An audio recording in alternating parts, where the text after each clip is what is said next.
दोस्तों, स्वागत है आपका मूवी ज्ञान चैनल में। आज मैं आपके लिए खौफ सीरीज के नेक्स्ट 4 एपिसोड लेकर आया हूं। अगर अब तक आपने इसके पहले 4 एपिसोड नहीं देखे तो उनका लिंक आपको डिस्क्रिप्शन और आई बटन में मिल जाएगा। पहले जाकर उनको देखें, तभी आपको आगे देखने का मजा आएगा। पिछली वीडियो में हमने देखा कि एक हॉस्टल में 5 लड़कियां रहती थी, फिर उनमें से एक की मौत हो जाती है और बाकी की 4 लड़कियां कभी हॉस्टल से बाहर निकल ही नहीं पाती। फिर एक दिन उस हॉस्टल में मधु नाम की लड़की रहने आती है, जिसको उसी मरी हुई लड़की का रूम दिया जाता है। फिर उसके साथ कुछ डरावनी चीजें होने लगती हैं, जो कि बहुत ही भयानक है। फिर एक हकीम जो कि तांत्रिक विद्याएं भी जानता था, वो आता है और वो उस लड़की को हासिल करना चाहता था। इसलिए वो उन 4 लड़कियों को यहाँ से बाहर निकलने का लालच देकर मधु को और बीमार करने लगता है। कहानी इंटरेस्टिंग है, सो एंड तक बने रहना।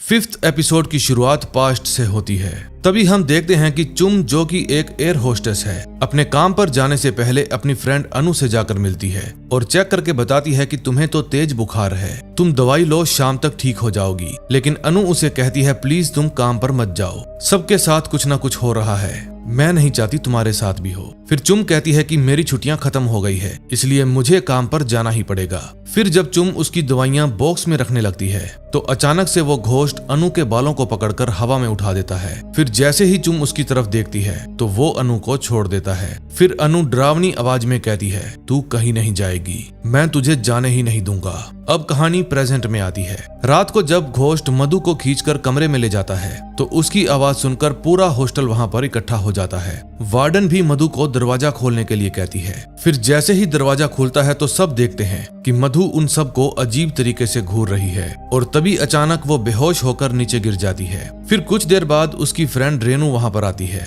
और पूछती है क्या हुआ। अनु बताती है कि मुझे कुछ भी याद नहीं। फिर रेनू बताती है कि हम इस महीने ये हॉस्टल छोड़कर जाने वाले हैं, तू भी हमारे साथ चल। फिर मधु भी मान जाती है। तभी कुछ देर बाद वहां पर डॉक्टर शिल्पा आती है और वार्डन से बात करके उससे पूछती है कि मधु के साथ वाले रूम में जो लड़कियां रहती हैं, उनकी क्या प्रॉब्लम है। मधु ने बताया है कि वो लड़कियां उसके साथ दुश्मनों जैसा बर्ताव करती हैं और मैंने सुना है उन्होंने कोई तांत्रिक भी बुलाया था मधु के रूम में। फिर वार्डन कहती है देखिए मैडम, इस हॉस्टल में दुनिया भर से लड़कियां आती हैं और कौन कौन अपने साथ क्या सोच लेकर आती है मैं कुछ नहीं कह सकती।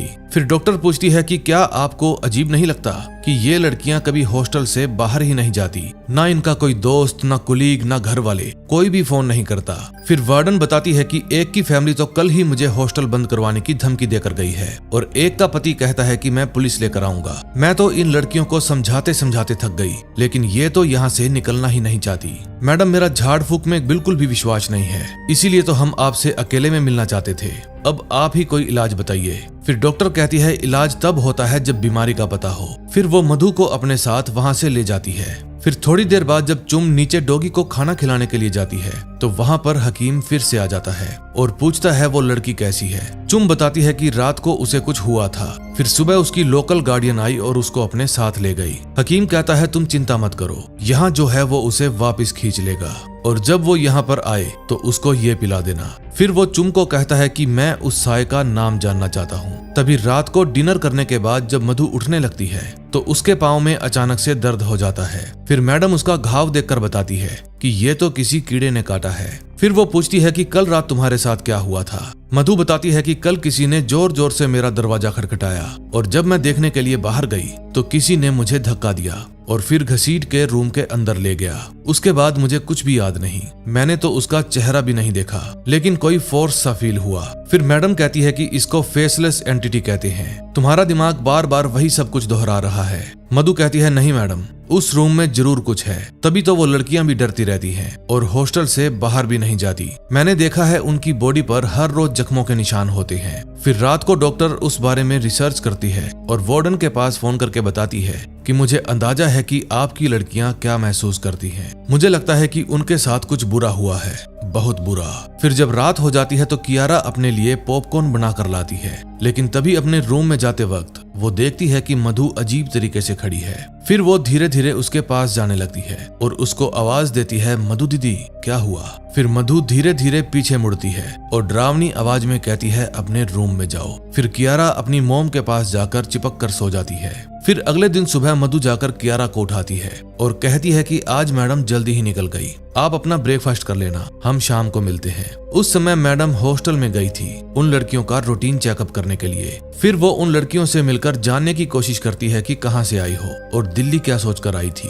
फिर जब मैडम उनकी फ्रेंड अनु के बारे में पूछती है तो चुम बताती है कि मरने से पहले उसका ब्रेकअप हो गया था, इसीलिए वो काफी उदास रहती थी। लेकिन वो पागल नहीं थी, वो तो सिर्फ डिस्टर्ब थी। फिर मैडम रीमा के पास जाती है और पूछती है, आप इस हॉस्टल से बाहर क्यों नहीं जाती। फिर रीमा बताती है कि मेरे हस्बैंड तक को लगता है कि मैं नाटक कर रही हूँ, अब तो वो मेरी बेटी से भी नहीं मिलने देता। मैं जब भी हॉस्टल से बाहर निकलने की कोशिश करती हूँ तो मैं ही जानती हूँ मेरे अंदर क्या होता है। फिर डॉक्टर की जो स्टाफ मेंबर है वो बताती है कि अनु मेरे ही साथ हॉस्पिटल में काम किया करती थी। ये सब उसके मरने से पहले शुरू हुआ था, न्यू ईयर पार्टी से। न्यू ईयर पर इन लड़कियों का किसी के साथ फिजिकल फाइट हुआ था। शुरू में तो वो पागलों की तरह इधर उधर भागा करती थी, लेकिन बाद में तो उसे कमरे के अंदर लॉक करके रखना पड़ता था। लेकिन जब ये सारी बातें निकी से पूछी जाती हैं तो वो मना कर देती है। वो बताती है कि अनु को सिर्फ भ्रम होते थे और फिर वो हिंसक हो जाती थी। फिर मैडम उन सभी को पीछे के दरवाजे के पास ले जाती है और कहती है कि मैं देखना चाहती हूँ तुम यहाँ से बाहर निकलते हो तो तुम्हारे साथ क्या होता है। दरअसल ये लड़कियां अनु की डेथ के बाद से ही यहाँ पर फंसी हुई हैं। फिर मैडम इनको बाहर आने के लिए कहती है। सबसे पहले कोमल हिम्मत करती है और वहाँ से बाहर जाकर देखती है। शुरू में तो उसके साथ कुछ भी नहीं होता, लेकिन फिर अचानक से उन लड़कियों को डरावनी आवाजें सुनाई देती है कि वापस जाओ। फिर मैडम देखती है कि कोमल के चेहरे पर खरोच भी लग गई है। दूसरी तरफ मधु अभिषेक से मिलने जाती है। अभिषेक बताता है कि मेरा मौसा पुलिस में है। फिर मैंने जब उनको वो बात बताई तो उन्होंने 3rd ईयर के सभी लड़कों को चेक किया। कुछ लड़के तो घर चले गए थे और जो लड़के हॉस्टल में थे उनसे कुछ भी नहीं मिला। मधु कहती है कि अगर हम हिम्मत दिखाते तो दूसरे ही दिन वो लड़के पकड़े जाते। फिर अभिषेक कहता है कि तुम सही बोल रही हो, हमें पुलिस के पास जाना चाहिए था। फिर मधु कहती है कि मैं जब से आई हूँ मैंने महसूस किया है कि तुम मेरे साथ खुश नहीं हो, इसलिए प्लीज मुझे छोड़ दो, क्योंकि मेरी लाइफ में और भी बहुत सी प्रॉब्लम चल रही है। फिर जब मधु वहाँ से जाने लगती है तो अभिषेक उसको पकड़कर कहता है कि मैं तुम्हारे बिना नहीं रह सकता। फिर मधु रोने लगती है और उन दोनों में राजीनामा हो जाता है। फिर उनका राजीनामा बिस्तर पर मोहर लगाकर ही खत्म होता है। दूसरी तरफ डॉक्टर वार्डन को बताती है कि अभी मैं कोमल को हॉस्टल से बाहर लेकर जा रही थी, तभी मैंने देखा कि उसके चेहरे पर क्या हुआ। आप इसके बारे में क्या कहना चाहेंगे। फिर वार्डन कहती है आप ही बता दीजिए, ये लड़कियां खुद को क्यों हार्म करती हैं। फिर डॉक्टर बताती है कि उनकी बॉडीज वही एक्सप्रेस करती है जो खौफ उनका दिमाग महसूस करता है। फिर वार्डन कहती है अनु तो यहाँ से बिल्कुल ठीक ठाक गई थी और फिर उसने खुद सुसाइड कर ली। वसंत विहार थाना में उसकी रिपोर्ट भी दर्ज है। फिर जब मैडम वहाँ से जाती है तो देखती है निकी उसका ही इंतजार कर रही थी। फिर वो डॉक्टर को कहती है कि मैं यहाँ से निकलना चाहती हूँ, क्या आप मेरी हेल्प करोगे। डॉक्टर कहती है इसीलिए तो मैं यहाँ पर आई हूँ, बस मुझे एक बार तुम्हारी फैमिली से बात करनी होगी, फिर मैं तुम्हें यहाँ से निकलवा लूंगी। तुम चिंता मत करो, सब कुछ ठीक हो जाएगा। अगले सीन में हम देखते हैं कांस्टेबल इंदु हकीम के दवाखाने में जाती है। तभी उसको एक रूम में से खांसने की आवाज आती है। फिर वो उस रूम को खोलकर हकीम के पास जाती है और पूछती है कि एक लड़की तुम्हारे दवाखाने में आई थी और फिर हमें उसकी लाश मिली, कितनी लड़कियों को मार चुके हो अब तक। फिर वो हकीम को एक थप्पड़ मार के पूछती है बता मेरे बेटे के साथ क्या किया। फिर हकीम बताता है कि तुम्हारा बेटा भी ये सब सीखना चाहता था, क्योंकि उसको बहुत सारे रुपए कमाने थे ताकि वो अपनी खुदगर्ज माँ से दूर जा सके। फिर इंदु पूछती है बता क्यों मारा उन लड़कियों को। हकीम कहता है खुराक थी वो मेरी, अब मेरे पास ज्यादा दिन नहीं बचे। फिर इंदु पूछती है कि तू मेरे बेटे से क्या करवाता था। हकीम कहता है कि वो मेरे लिए लाशें ठिकाने लगाता था, फिर मैं उसको कुछ दिन के लिए शहर से बाहर भेज दिया करता था, चिंता मत करो वो लौट कर आएगा। फिर इंदु कहती है आएगा तो पछताएगा, एक बार आने तो दो, उसकी खैर नहीं। हकीम कहता है अगर उसकी खैर की चिंता ना होती तो तुम यहाँ नहीं आती, मैं जानता हूँ तुम अपनी वर्दी के लिए अपने बेटे की कुर्बानी नहीं दोगी। अगले सीन में हम देखते हैं मधु जब डॉक्टर के घर पर थी तो अपना जख्म देखती है जो कि पहले से काफी ठीक हो गया था, लेकिन जब वो खड़ी होती है तो उसे फिर से वही घोस्ट दिखाई देता है और फिर वो जोर जोर से चिल्लाने लगती है। उसके चीखने की आवाज सुनकर कियारा नीचे आ जाती है और देखने जाती है कि मधु के साथ क्या हुआ, लेकिन तभी अचानक से मधु आ जाती है और कहती है कि मैं जॉब पर जा रही हूँ। तभी सबवे में जाते वक्त उसको नकुल मिलता है और कहता है आ जाओ मैं तुम्हें छोड़ देता हूँ। फिर मधु उसके साथ जाकर बैठ जाती है। फिर नकुल कहता है तुम मेरा फोन नहीं उठा रही थी, तभी मैंने सोचा कि मैं खुद चलकर तुमसे बात कर लूं। फिर मधु कहती है देखो मैं तुम्हारी और बेला दीदी की शुक्रगुजार हूँ, आप लोगों ने मेरी इतनी हेल्प की, लेकिन अब मैंने सोच लिया कि मैं उन गुनहगारों को सजा दिलवा कर रहूंगी। फिर नकुल कहता है इसमें शुक्रगुजार की क्या बात है, बेला ने तुम्हारी हेल्प करने की जिद पकड़ रखी थी, जब से तुम आई हो मेरी लाइफ नर्क बन गई है।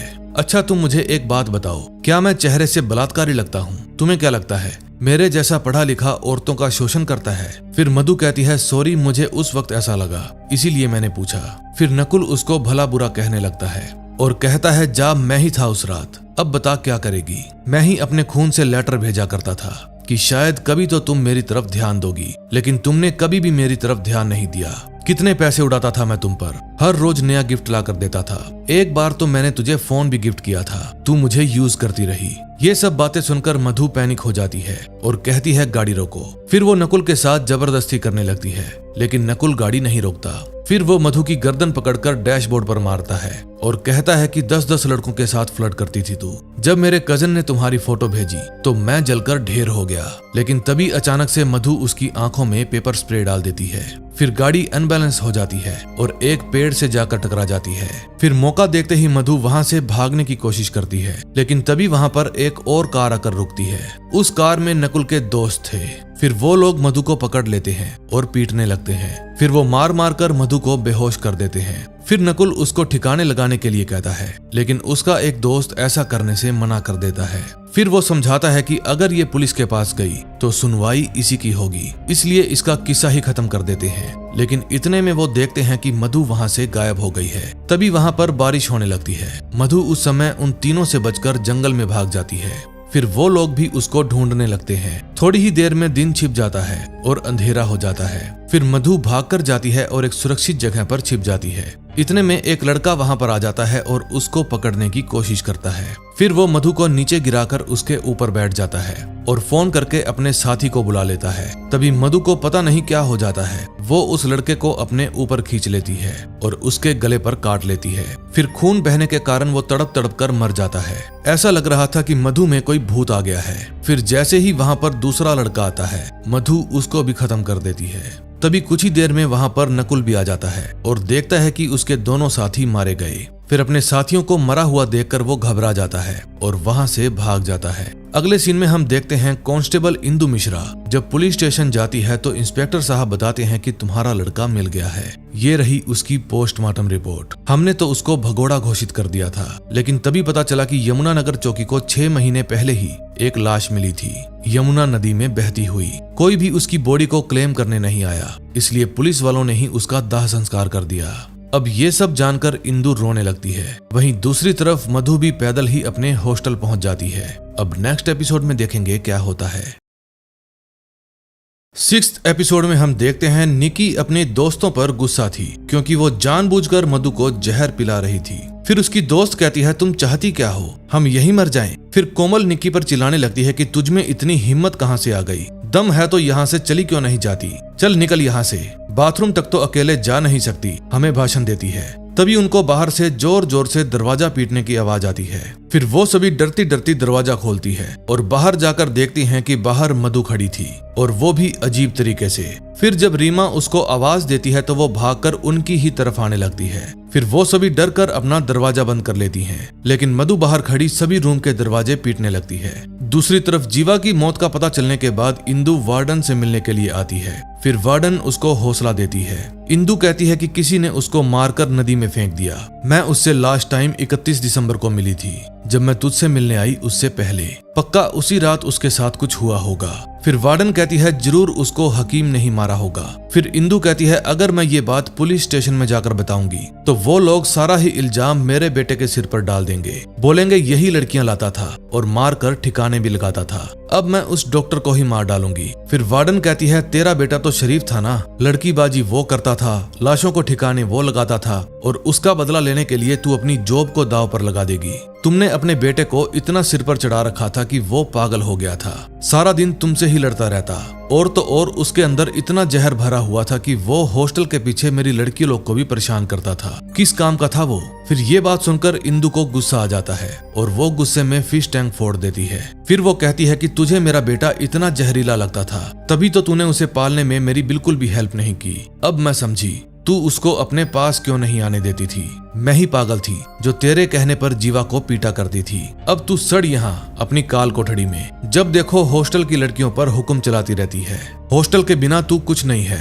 फिर वार्डन कहती है कम से कम मैं एक खूनी दरिंदे की माँ तो नहीं हूँ। फिर अगले दिन सुबह जब मधु को होश आता है तो वो देखती है कि वो रूम के बाहर ही सोई पड़ी है। उसको पिछली रात का कुछ भी याद नहीं था कि कैसे उसने 2 लड़कों को मौत के घाट उतार दिया। फिर जैसे ही उसको सब कुछ याद आता है तो वो अभिषेक को मिलने के लिए बुलाती है और बताती है कि उस रात ग्वालियर में अपने दोस्तों के साथ नकुल ही था। मैंने उन तीनों को एक साथ देखा था। मैंने एक बार नकुल से पूछा भी था, लेकिन उसने मना कर दिया, पर मैं सही थी। वो भी समझ गया था कि अब मैं सब कुछ जान गई हूँ, इसलिए कल वो मुझे मारने के लिए जंगल में ले गया। फिर अभिषेक कहता है कि अभी की अभी पुलिस स्टेशन चलो रिपोर्ट लिखवाने। फिर मधु बताती है कि मैंने उसको मार दिया। मुझे लगता है कि उस रूम में जो अनु नाम की लड़की रहती थी उसी ने उनको मारने में मेरी हेल्प करी। फिर अभिषेक अपना फोन निकाल लेता है। फिर मधु पूछती है कहाँ मिला रहे हो? अभिषेक कहता है कहीं नहीं, कॉल लॉग चेक कर रहा था, क्योंकि आज सुबह ही मेरे पास नकुल का फोन आया था। कल शाम जब तुम मेरा फोन नहीं उठा रही थी तो मैंने परेशान होकर बेला को फोन किया। उस समय नकुल उसी के पास था।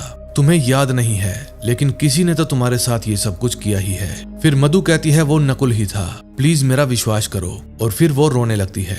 अभिषेक कहता है एक काम करो, तुम अपना सारा सामान पैक करो, मैं 1 घंटे में तुम्हें लेने आऊंगा। फिर निकलते हैं यहाँ से। वार्डन को बोल देना तुम हॉस्टल छोड़ रही हो। फिर जब मधु हॉस्टल के अंदर जाती है तो उसको रीमा और चुम मिलती है। फिर वो उनसे पूछती है प्लीज मुझे बताओ मेरे रूम में क्या है। फिर चुम कहती है देखो तुम्हारे रूम में कुछ तो है, हमने एक आदमी को बुलाया था, अब वो ही तुम्हारी हेल्प कर सकता है, तुम्हें बस उसके पास जाना होगा।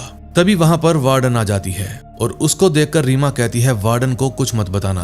फिर वार्डन पूछती है सब कुछ ठीक तो है ना? मधु कहती है मैम मैं हॉस्टल छोड़ रही हूँ। फिर उसके जाने के बाद वार्डन कहती है ये भी जा रही है और निकी की फैमिली भी उसको लेने आ रही है। इन दोनों के बाद अब तुम्हारा नंबर है। दूसरी तरफ इंदु मिश्रा इंस्पेक्टर के पास जाती है और पूछती है सर कुछ पता चला? फिर इंस्पेक्टर कहते हैं मैं किसी जरूरी केस में बिजी हूँ। तुमने भी तो अपनी लाइफ में बहुत सारे केस देखे हैं, अपनी सूझबूझ से पता लगाओ कि वो कहाँ काम करता था, किससे मिलता था, फिर हम कातिल को ढूंढ निकालेंगे। एक एमएलए भाई की मिसिंग रिपोर्ट आई है, उसी में थोड़ा बिजी हूँ, एक बार उसको ढूंढ लें फिर तुम्हारा केस भी देखेंगे। फिर जब इंदु एमएलए के भाई की फोटो देखती है तो समझ जाती है कि इसको तो मैंने हकीम के घर के बाहर देखा था। अगले सीन में हम देखते हैं निकी की मॉम एंड सिस्टर उसको लेने के लिए हॉस्टल में आती है। फिर वहाँ पर डॉक्टर शिल्पा को भी बुलाया जाता है।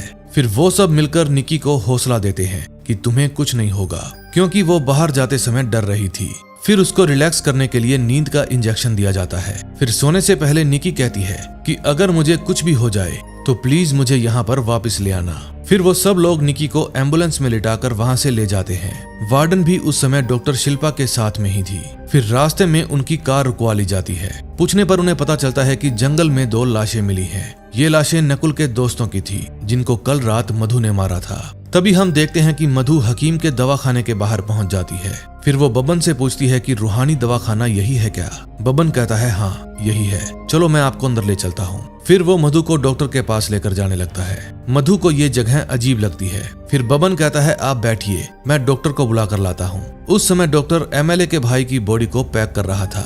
फिर जब बबन उसे बताता है कि बाहर लड़की आई है तो डॉक्टर तुरंत अपना काम छोड़कर बाहर चला जाता है। फिर मधु डॉक्टर से मिलकर उसको आप बीती सारी घटना सुनाती है। डॉक्टर पूछता है तुम मुझ तक पहुंची कैसे? फिर मधु बताती है कि मेरी हॉस्टल की लड़कियों ने आपके बारे में बताया, आप वहां पहले भी आ चुके हैं। फिर मधु बताती है कि रात को भी मेरे साथ कुछ हुआ था, लेकिन मुझे अच्छे से याद नहीं। फिर डॉक्टर बताते हैं कि जब कोई रूह आपके ऊपर कब्जा कर लेती है तो आप गहरी नींद में चले जाते हैं। फिर बाद में ही सब कुछ याद आता है, एक ख्वाब के बिखरे हुए टुकड़ों के जैसे। मुझे लगता है कि तुम्हारे कमरे में कोई कैद है, मैंने उसे महसूस किया है। तभी पीछे का दरवाजा अपने आप बंद हो जाता है। फिर मधु जब डॉक्टर को देखती है तो डर जाती है और कहती है कि मुझे देर हो रही है, मुझे जाना है। लेकिन जब वो दरवाजा खोलने की कोशिश करती है तो दरवाजा खुलता ही नहीं। अब उस घर में उन दोनों के अलावा कोई भी नहीं था और बब्बन भी जाते जाते बाहर से लॉक लगा गया था। फिर डॉक्टर मधु को बेहोश करके बेसमेंट में ले जाता है और फिर उसके गले को गर्म पानी से साफ करता है ताकि गले पर से सारे कीटाणु मर जाएं। फिर जब वो चाकू उठाकर उसका काम तमाम करने लगता है तो इतने में वहां पर पुलिस आ जाती है। फिर पुलिस वालों की आवाज सुनकर वो रुक जाता है। पुलिस वाले घर में आकर सभी तरफ फैल जाते हैं, लेकिन पूरा घर छान मारने के बाद भी उनको वहां कुछ नहीं मिलता। फिर इंस्पेक्टर पूछता है कि यहाँ कार आने की तो जगह है ही नहीं, तो भल्ला साहब कैसे आए होंगे। इंदु कहते हैं सर वो रिक्शा से आए थे, मैंने खुद अपनी आंखों से देखा था। फिर एक हवलदार उनको बताता है सर हमें यहाँ पर कुछ नहीं मिला। उस समय डॉक्टर उनकी बातें सुन रहा था, लेकिन तभी अचानक से मधु को होश आ जाता है और फिर वो उठकर बैठ जाती है, लेकिन डॉक्टर उसको चाकू की नोक पर चुप रहने के लिए कहता है। फिर अपनी छानबीन करने के बाद पुलिस वाले वहां से जाने लगते हैं, लेकिन तभी इंदु को कुछ अजीब सी आहट होती है। फिर वो वापस आकर एकदम शांति से महसूस करने की कोशिश करती है कि वो आवाज आई कहां से। तभी उसको एक अलमारी पर शक होता है और फिर वो जैसे ही उसको खींच कर देखती है तो उसे तहखाने का रास्ता मिल जाता है। फिर वो अकेले ही तहखाने के अंदर जाने लगती है और अंदर जाकर देखती है डॉक्टर ने मधु को पकड़ा हुआ है और उसके हाथ में चाकू भी है। फिर वो चिल्लाकर कहती है सर यहाँ पर है। फिर इंदु के कहने पर डॉक्टर मधु को जाने देता है। फिर इंदु कहती है बाहर जाओ और पुलिस वालों को बुला कर लाओ। तभी डॉक्टर अपनी चाल खेलता है और कहता है कि अगर मैं पकड़ा गया तो तुम्हारा बेटा कभी नहीं मिलेगा। उसकी मौत उसी कमरे में हुई है जिसमें ये लड़की रहती है। मैं तुम्हें तुम्हारे बेटे से मिलवा सकता हूँ, लेकिन फिलहाल मुझे जाना होगा। जब भी तुम बुलाओगी मैं आ जाऊंगा। फिर वो अपना बैग उठाकर गुप्त दरवाजे से बाहर चला जाता है। दूसरी तरफ निकी को MRI मशीन में डाला जाता है ताकि उसके दिमाग का स्कैन किया जा सके। उस समय डॉक्टर शिल्पा और निकी की फैमिली भी वहीं पर थी। फिर निकी की दोस्त वार्डन के पास फोन करके निकी का हालचाल पूछती है। वार्डन बताती है कि वो एकदम ठीक है, हॉस्पिटल में उसका इलाज चल रहा है। अब ये काम करो, तुम लोग भी अपनी पैकिंग कर लो। तभी हम देखते हैं कि MRI मशीन में कुछ खराबी आने के कारण निकी का दिमाग फट जाता है और उसकी मौत हो जाती है। फिर जब हॉस्पिटल में भगदड़ मचती है तो उनको देखकर निकी की फैमिली को टेंशन हो जाती है। अब उन्हें भी निकी की मौत का पता चल जाता है। फिर जब निकी की मौत की खबर उसकी फ्रेंड्स को पता चलती है तो उनको तो विश्वास ही नहीं होता। फिर वो सब रोने लगती हैं। दूसरी तरफ इंदु मधु को हॉस्पिटल में ले जाकर उससे सवाल जवाब करती है और पूछती है क्या तुम्हें उस कमरे में कुछ अजीब सा फील हुआ। फिर अभिषेक कहता है मैडम उन हॉस्टल वाली लड़कियों ने जानबूझकर इसको हकीम के पास भेजा, पहले दिन से ही वो मधु के पीछे पड़ी है। फिर इंदु बताती है कि डिस्चार्ज आज ही मिल जाएगा, जाते वक्त अपना नंबर देकर जाना। फिर थोड़ी देर बाद जब अभिषेक डिस्चार्ज फॉर्म भरने के लिए जाता है तो उसे टीवी में एक न्यूज सुनाई देती है कि जंगल में से 2 लड़कों की लाश मिली है। अभी तक पता नहीं चल पाया कि ये लाशें किसकी है और यहाँ पर कैसे आई। फिर ये खबर सुनते ही अभिषेक सुन्न पड़ जाता है। फिर वो मधु के पास जाकर पूछता है कि वो लड़के कौन थे। मधु कहती है कि ग्वालियर से नकुल के दोस्त थे। ये बात सुनते ही अभिषेक कहता है कि मेरी बात मानो, हमें अभी ग्वालियर जाना चाहिए, अब यहाँ रहना खतरे से खाली नहीं है। इतने में वहाँ पर बेला भी आ जाती है और पूछती है कि ये तुम्हें क्या हुआ। फिर अभिषेक डिस्चार्ज की फॉर्मेलिटी पूरी करने के लिए चला जाता है। तभी उसको नकुल मिलता है और वो पूछता है कि मधु ठीक तो है ना, मुझे बेला ने बताया है कि वो हॉस्पिटल में एडमिट है। फिर अभिषेक पूछता है जब तू मुझसे पिछली बार मिला था तो तेरे चेहरे पर अलग सी रौनक थी, आज तेरा चेहरा कुछ बुझा बुझा सा है, तू ही था ना वहाँ पर उस रात। फिर वो नकुल को जोर से धक्का देता है और कहता है साले तेरे 2 दोस्त जंगल में मरे पड़े हैं और तू यहाँ घूम रहा है, ये एक्टिंग पुलिस के सामने करना, मेरे सामने नहीं। फिर नकुल कहता है जा बता दे पुलिस को मैं ही था उस रात, अब मैं तुम दोनों को बर्बाद कर दूंगा, लंबा जेल में जाएगी वो और साथ में तू भी, चल निकल अब यहाँ से। फिर जब वो हॉस्पिटल के अंदर जाता है तो उसे बेला और मधु मिल जाती है। फिर बेला कहती है प्लीज इन दोनों को भी छोड़ते चलते हैं क्योंकि बाहर बारिश होने वाली है। नकुल मान जाता है। फिर रास्ते में बेला पूछती है कि तुम वहाँ पर गई ही क्यों। फिर मधु बताती है कि मुझे बहुत दिन से लग रहा था कि वो आदमी जिसने मुझे ग्वालियर में असॉल्ट किया था वो यहीं पर है। वो ट्यूशन पर मुझे गिफ्ट भेजा करता था, कभी कभी मुझे फोन भी किया करता था। एक बार मैंने उसका फोन उठा लिया और मुझे मेरे पापा से मार खानी पड़ी। फिर मैंने उससे बात करना बंद कर दिया लेकिन वो फिर भी नहीं माना। फिर उसने मुझे एक चिट्ठी भेजी जिसमें मुझे मेरी औकात बताई गई। फिर बेला पूछती है क्या तुम उससे कभी नहीं मिली। मधु कहती है मिली थी ना, जब 5 साल पहले वो ग्वालियर लौटा। फिर उसने अपने दोस्तों को लिया और पहुंच गया कॉलेज में, तब उसने मुझे मेरी औकात दिखा दी। मैंने 5 साल से उसको अपने सपनों में देखा है, ढूंढा है और मारा भी है, लेकिन फिर भी वो बचता रहा। लेकिन अब वो भागेगा। फिर जब नकुल उसको डॉक्टर के एड्रेस पर उतार देता है तो मधु जैसे ही नकुल का नाम लेने लगती है तो वो वहां से कार भगा कर ले जाता है। दूसरी तरफ डॉक्टर जब वार्डन के पास फोन करती है तो वार्डन कहती है, आपकी वजह से ही निकी मारी गई और मुझे भी ये हॉस्टल खाली करने का नोटिस मिल गया।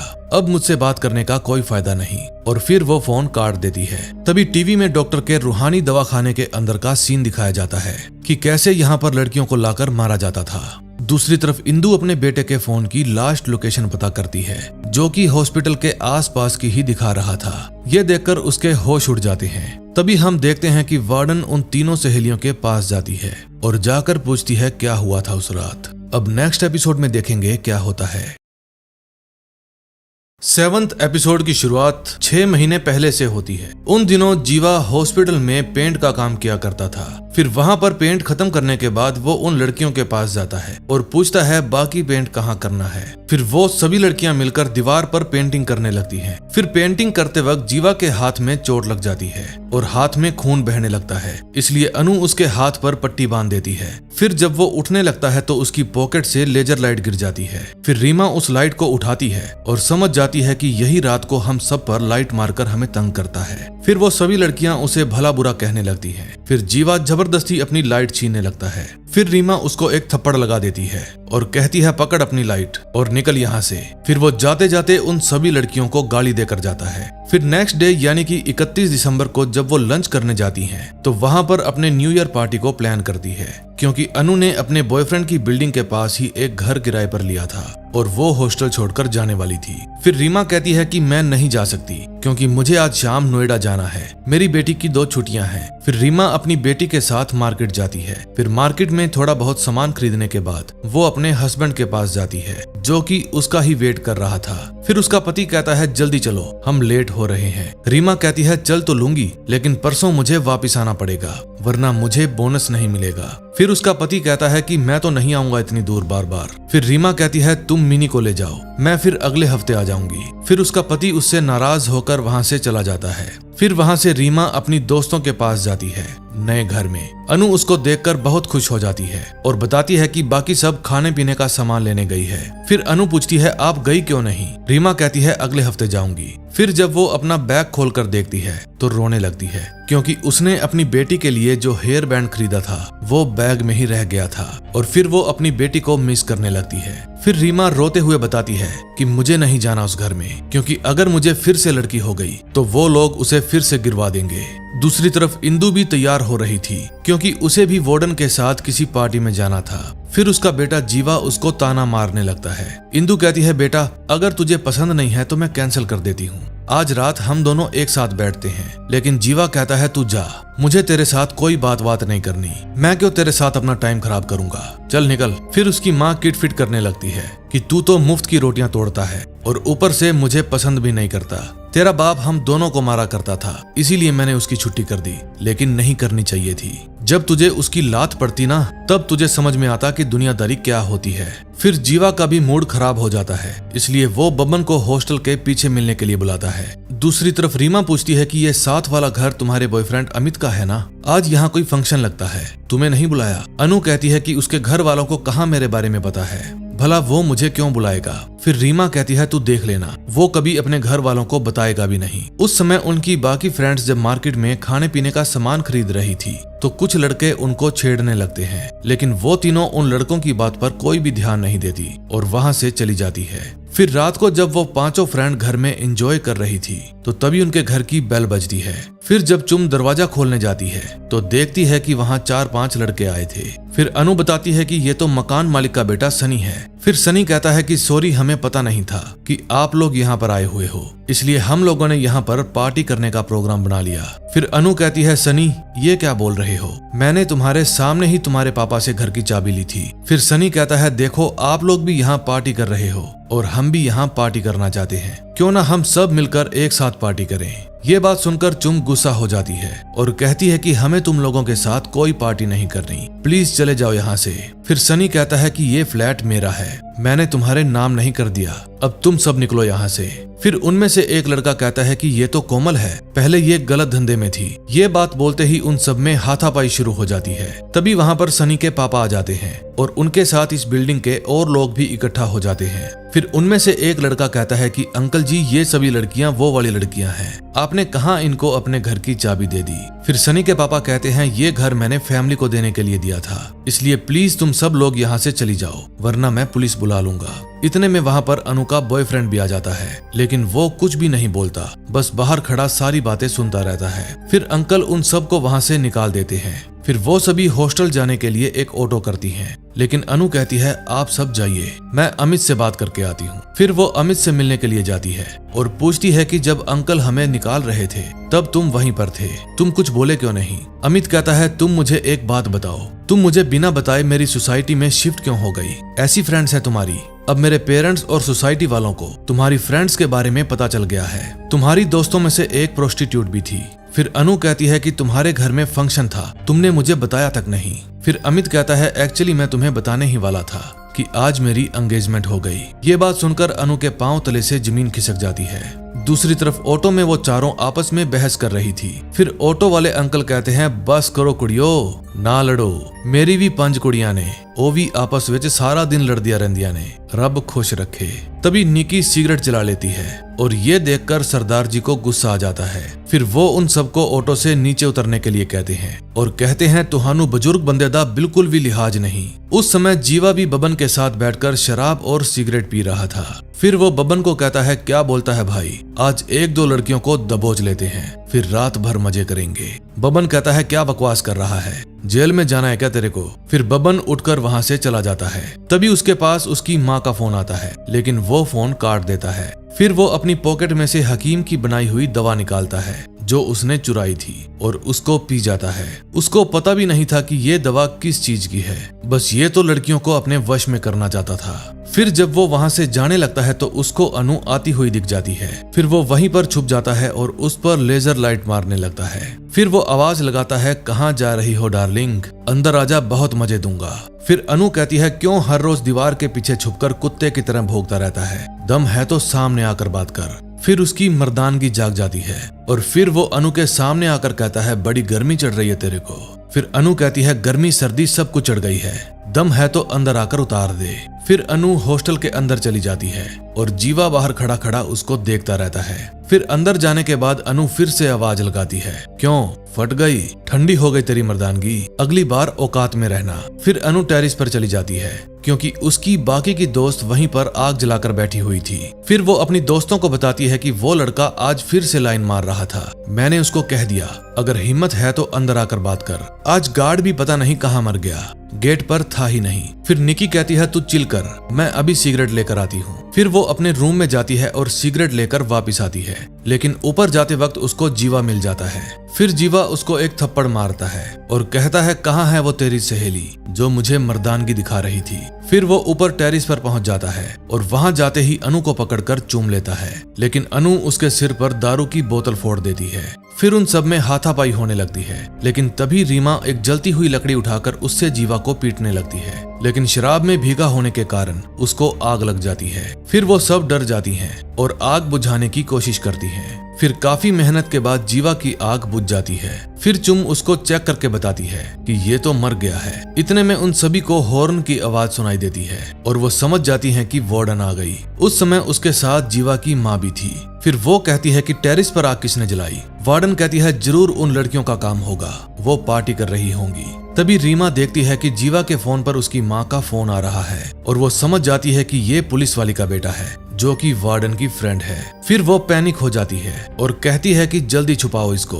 फिर वो सभी मिलकर जीवा को नीचे अनु के रूम में ले आती हैं और जैसे ही दरवाजा बंद करती है वहाँ पर इंदु आ जाती है। फिर वो बाहर से चिल्लाने लगती है कि मैं तुम सबको जेल में भिजवा दूंगी, किससे पूछकर तुमने हॉस्टल में आग जलाई। रीमा उस समय रूम के बाहर ही थी। फिर वो इंदु को समझाने की कोशिश करती है, प्लीज मैम आप शांत हो जाइए। तभी रूम के अंदर उन लड़कियों को कुछ भी नहीं सूझता, इसलिए वो जीवा को संदूक में बंद कर देती है। उस समय जीवा जिंदा था, मरा नहीं था। फिर जब वार्डन वहां पर आती है तो इंदु कहती है तू इन लड़कियों को संभाल, मैं छत पर देख कर आती हूँ। फिर वार्डन उस रूम का दरवाजा पीटने लगती है। फिर अनु उस संदूक के ऊपर ही बैठ जाती है ताकि जीवा संदूक से बाहर आ ही ना पाए। फिर जब वो दरवाजा खोलती है तो वार्डन उनको डांटने लगती है। फिर चुम बहाना बनाते हुए कहती है कि आज अनु के बॉयफ्रेंड ने उसको छोड़ दिया, इसीलिए वो डिस्टर्ब थी और फिर हॉस्टल के बाहर हमारी कुछ लड़कों से लड़ाई हो गई, उन्होंने हमें बहुत मारा। वार्डन कहती है ये सब तुम्हारा रोज का है, तो क्या हॉस्टल को जला दोगी? चलो अब लाइट बंद करके सो जाओ। फिर वार्डन के जाने के बाद वो दरवाजा बंद करती हैं और सब की सब रोने लगती हैं। इतने में इंदु छत पर पहुंच जाती है और देखती है तो लड़कियां यहाँ पर बैठकर पार्टी कर रही थी। फिर वो वहीं से वापस नीचे आ जाती है। तभी जब वो लड़कियां संदूक खोलकर देखती है तो उन्हें पता चलता है जीवा मर गया है। फिर आधी रात को वो सब वार्डन की कार लेकर जीवा की बॉडी को यमुना नदी में फेंक आती है। अब कहानी प्रेजेंट में आती है। इंदु हकीम को अपने घर पर बुलाती है और उसके आगे गिड़गिड़ाने लगती है कि प्लीज मुझे मेरे बेटे से मिलवा दो। फिर हकीम कहता है कि मेरे पास ज्यादा वक्त नहीं है, इसलिए मुझे वो लड़की ला कर दो। अब लास्ट एपिसोड में देखेंगे क्या होता है।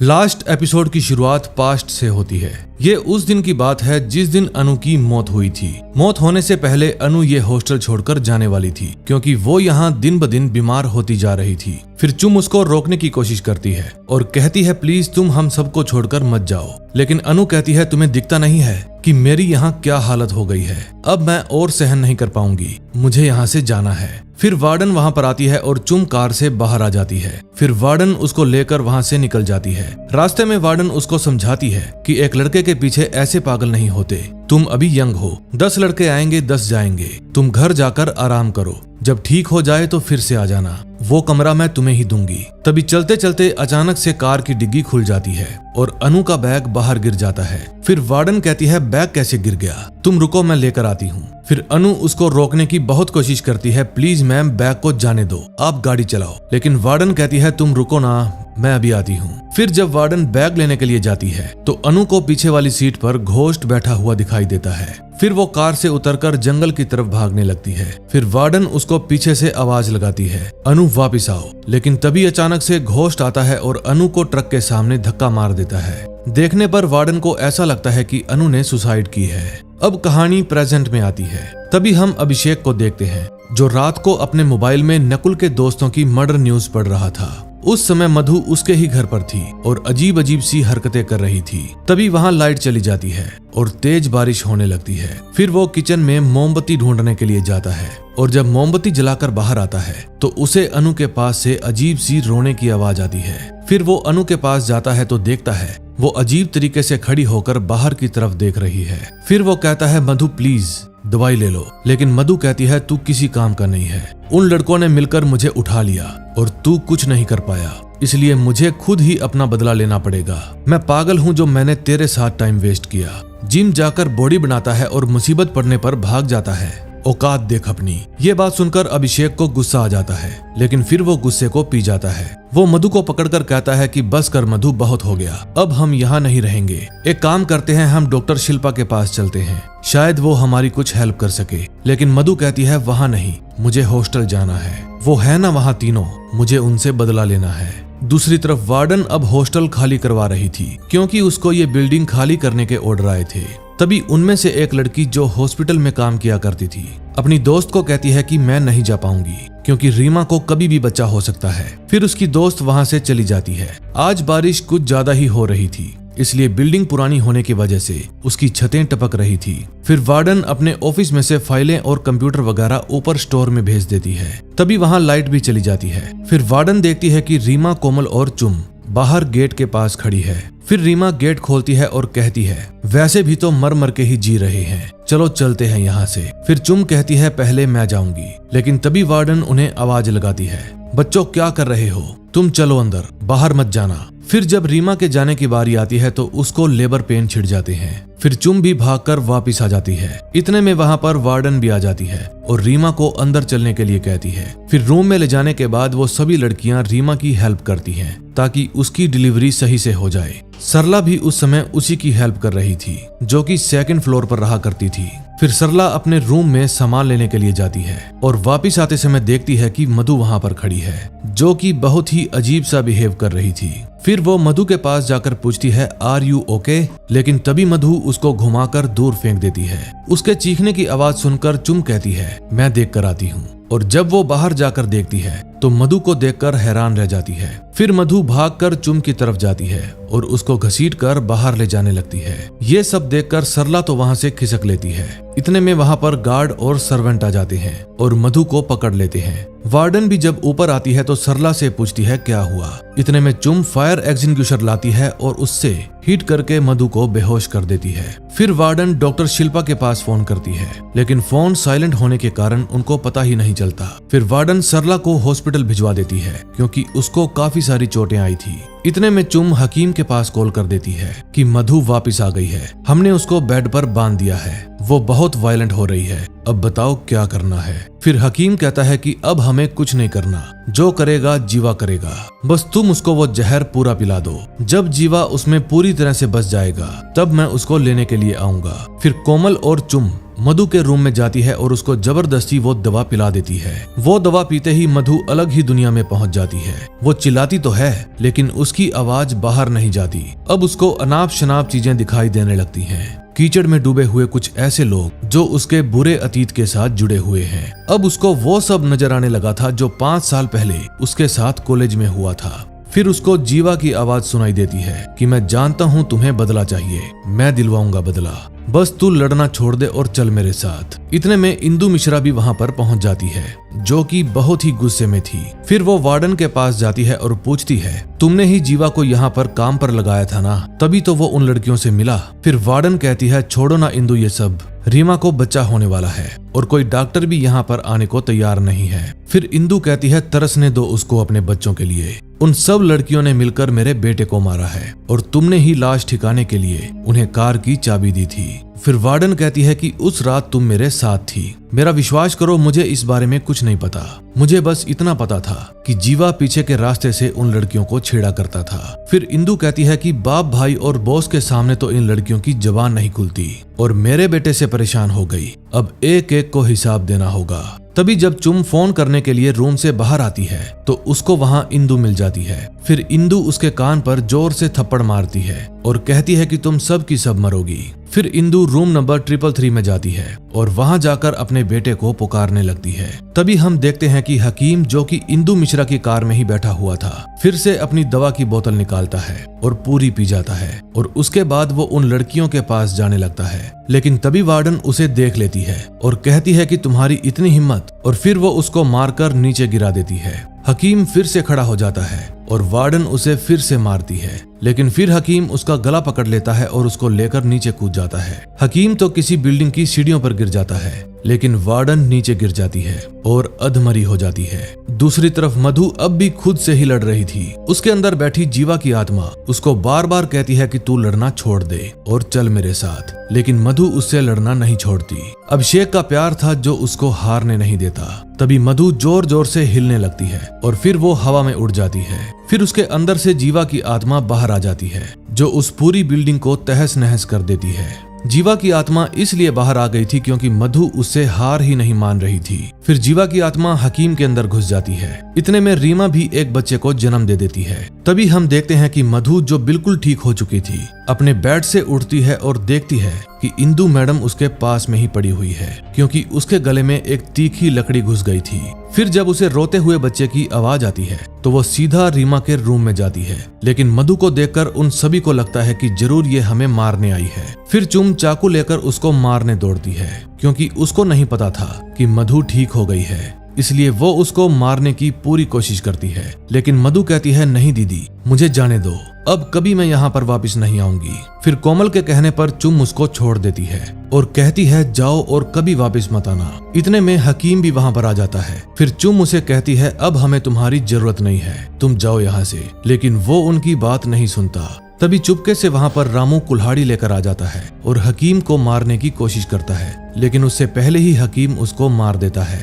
फिर हकीम उन लड़कियों को कहता है कि तुम दोनों अंदर जाओ। फिर वो दोनों भागकर अपने रूम में चली जाती है। अब हकीम का टारगेट कोई लड़की नहीं बल्कि वो न्यू बॉर्न बेबी था, इसलिए वो मधु को छोड़कर रीमा के पास जाने लगता है।